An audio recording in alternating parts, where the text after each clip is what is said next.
नमस्कार प्रिय छात्रों, आज गणित में हम कोण तथा कोणों की जोड़ियाँ ये सीखेंगे। ये कोण देख रहे हो, इस कोण का नाम है ABC। इस कोण के आधार पर तुम्हें यहाँ पे कुछ प्रश्न पूछे गए हैं। संलग्न आकृति में बड़े कोण का नाम लिखो, कोण ABC। कोण के शीर्ष बिंदु का नाम, शीर्ष बिंदु है A, P और C। कोण की भुजा का नाम लिखो, कोण की भुजा AB और दूसरी भुजा BC। भुजा पर दर्शाए गए बिंदुओं के नाम लिखो, बिंदु A, बिंदु B और बिंदु C। ये हो गया कोण का अंतः भाग और बाह्य भाग। अब यहाँ पर ये कोण दिया गया है, कोण का नाम है PQR। अब इस कोण के अंदर भाग में अंदर की तरफ जो बिंदु दिए गए हैं वे अंतः भाग हैं, और जो बाहर की तरफ जो बिंदु दिए गए हैं वो कोण के बाह्य भाग हैं। तो इस आधार पर हम यन, यम, ओ, टी ये सब कोण के अंतः भाग में स्थित हैं, और जी, डी, एस, ई ये बिंदु कोण के बाह्य भाग में स्थित हैं। बाह्य भाग को एक्सटीरियर ऑफ एंगल कहते हैं और अंतः भाग को इंटीरियर ऑफ एन एंगल कहते हैं। संलग्न कोण, संलग्न कोण एडजेसेंट एंगल्स, कोण यानी एंगल्स। यहाँ पर एक कोण है AMD। इस के बीचों बीच में एक देखो तुमको एक रेखा और दिख रही है, रेख MQ।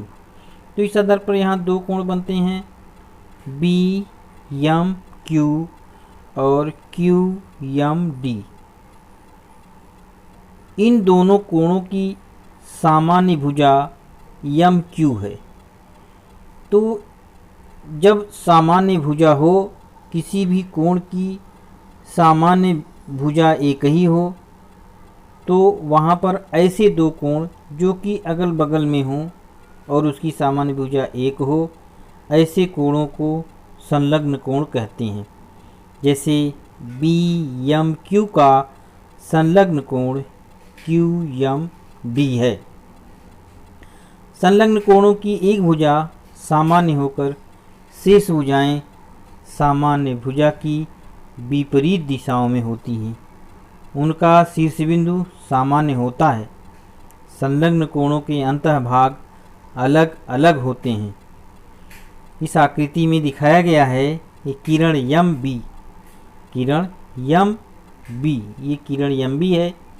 यह कोण BMD, कोण BMD तथा BMQ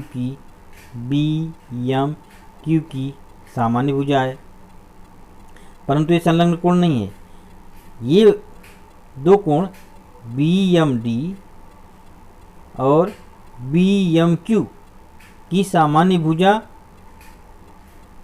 BM है, लेकिन ये संलग्न कोण नहीं है। संलग्न कोण कैसे होंगे?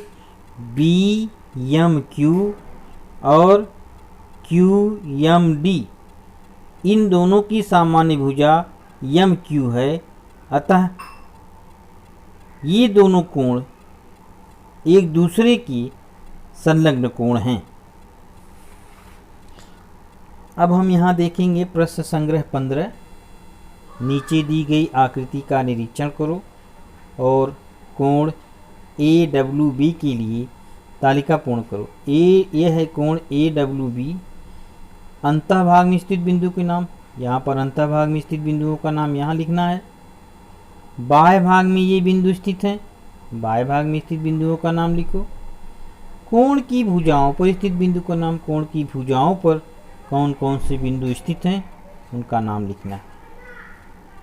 दूसरा है नीचे दी गई आकृतियों में बनी संलग्न कोणों की जोड़ियां लिखो। कोण BNC के संलग्न कोण। अब यहाँ पर तुम बताओ प्रश्न संग्रह 15 का दूसरा प्रश्न है। यहाँ पर संलग्न कोणों की जोड़ियाँ देखना है।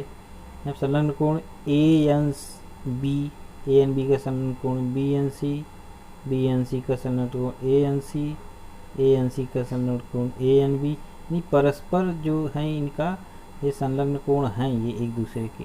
यहाँ पर देखो, यहाँ पर बीच में सामान्य भुजा नहीं है, लेकिन इस कोण और इस कोण की सामान्य भुजा PQ है, इसलिए PQR का संलग्न कोण PQT है, इसलिए यहाँ पर एक संलग्न कोण बन रहा है।